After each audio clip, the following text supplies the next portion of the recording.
Welcome to People and Profit, your essential business briefing. I'm Stephen Carroll. Coming up, as French unemployment finally begins to drop, now companies say they can't find people to hire.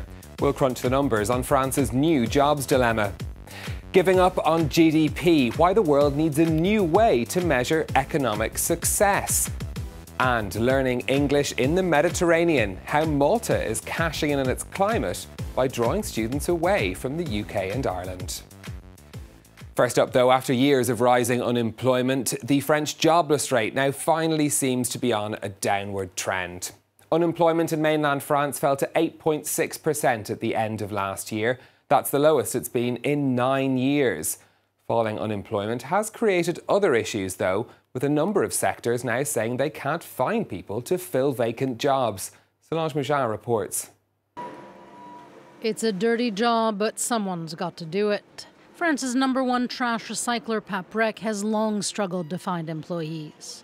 But they now have an enticing argument for new hires, paying France's steep driver's license fees. The truck driver's license is difficult to pay for, and I'm lucky I have a job waiting for me after, if all goes well. In addition to posting jobs online, the company's human resources department has started to use another technique, word of mouth. We're doing an internal communications campaign saying we're hiring people with the intention of training them to get their truck licenses. From Paris to Marseille, finding candidates is an issue affecting many industries. One of them is the restaurant business. Even if there are millions of unemployed people in France, finding waiters and cooks is often a challenge, partly because of the hours. We work late at night, on weekends, at times when most people are at home or relaxing. Another sector that struggles to hire, shipyards. Here in the busy winter months, up to 100 workers repair luxury yachts. But finding someone to forklift hundreds of tons of boat out of the water is no easy feat. A warehouse worker here gets the boat out of the water and props it up. And the boats weigh over 600 tons. We don't have a training center to teach people how to put them onto docks. At the National Unemployment Agency, they're trying to get employers to be more specific about their needs, honing in on necessary skills, adapting training programs, and finding enticing perks. A number of different avenues for employers to find that perfect candidate. France is still far from full employment, so what's going on in the labour market? Kate Moody's been finding out. Kate. Well, Stephen, the headline figures announce good news. After years sticking stubbornly near the 10% mark, unemployment in mainland France has begun to fall. According to the National Statistics Agency, during the last 3 months of 2017, a total of 2.5 million people were seeking jobless benefits.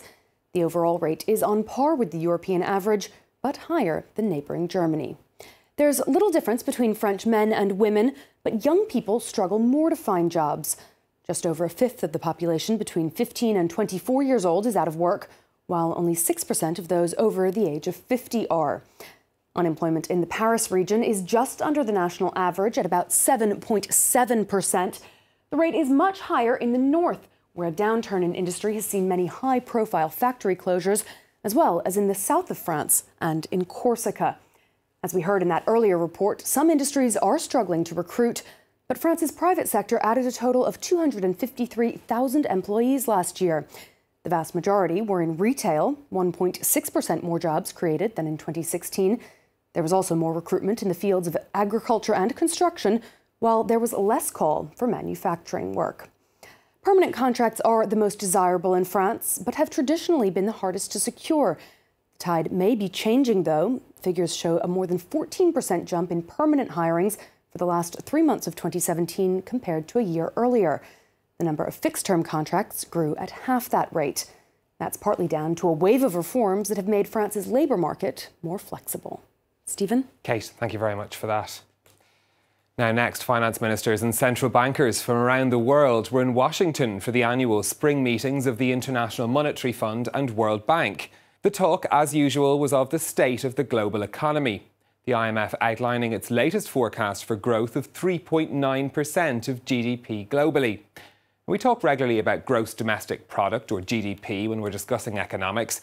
It's the value of all goods and services produced in an economy over a year. But is it the best way to measure the success of a country? The World Economic Forum is among those seeking an alternative to GDP. They've come up with their own index of inclusive development. And to talk about this further, I'm joined now from Geneva by Margareta Drzeniek-Hanouz, who's the head of Future of Economic Progress at the World Economic Forum. Thanks for speaking to us. What is it about GDP that doesn't make it the best measure of how well a country is doing?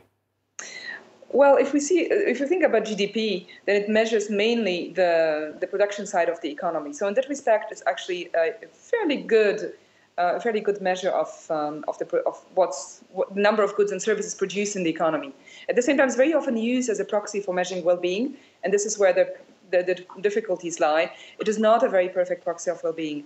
We see that, for example, police services, which are very often used just to ensure security in the country, are part of GDP. So the more crime there is and the more police is needed, for example, the higher is the GDP. So it's not always correlated with well-being. So what's different about your index, the Inclusive Economic Index?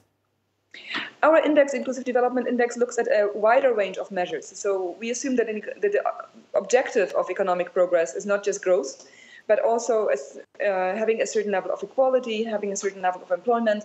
We also look at issues such as intergenerational equity. So how does an economy distribute wealth and resources from one generation to another? And we also look at environmental factors, which are very important because obviously an economic system cannot or should not damage the environment, or we should be taking it into account in any case.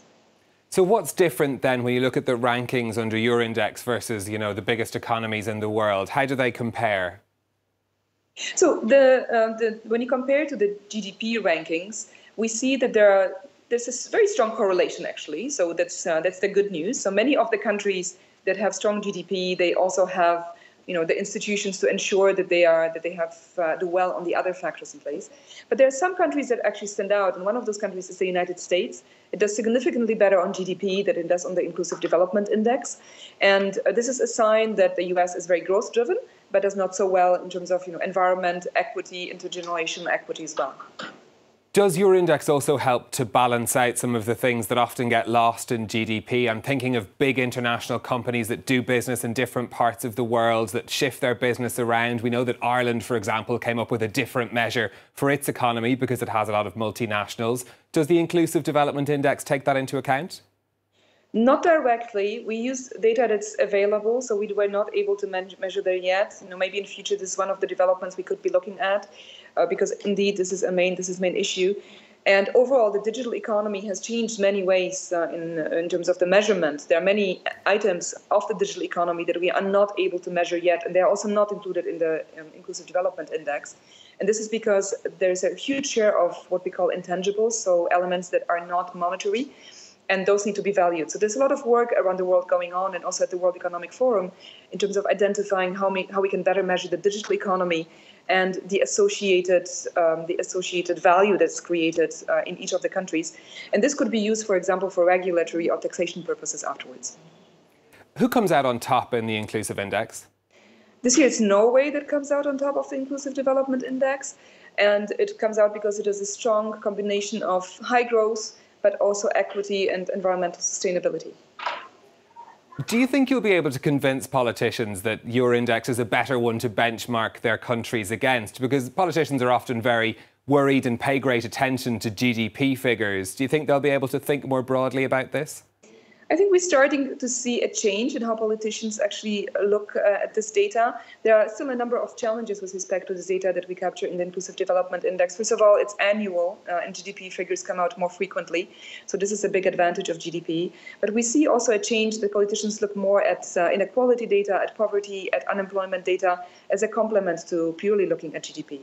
And actually, given the interest that we have seen in the take-up of the Inclusive Development Index in a number of countries in Canada, in the United Kingdom, and also other economies such as Scotland have been looking at this index, we are quite optimistic that this entire agenda is gaining ground right now.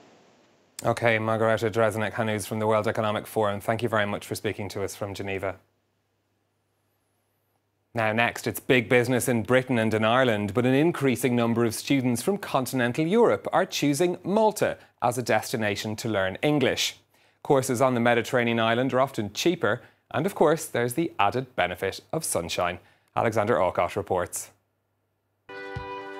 Malta, in the heart of the Mediterranean, has been a strategically important site for centuries.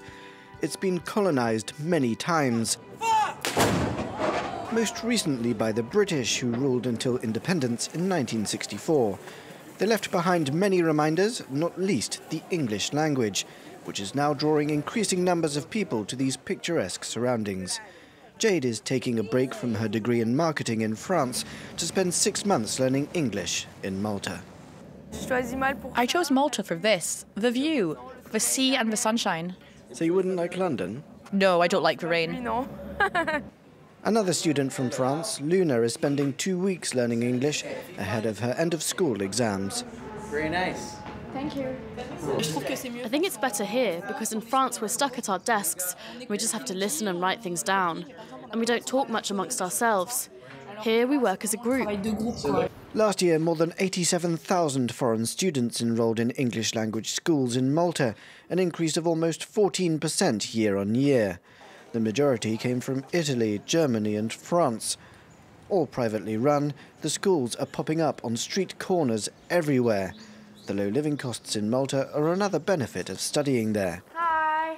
Students pay between 500 and 700 euros for 2 weeks of studies and staying with a host family, considerably less than in London, leaving more money left over to enjoy Malta's vibrant nightlife, where a drink costs only around 3 euros. Cheers! Come on! Well, that's it from us for this week. If you'd like to get in touch with your thoughts on the stories we've been covering, you can find us on Facebook at France24 Business, or you can tweet me at NewStephen. Until next time, thanks for watching.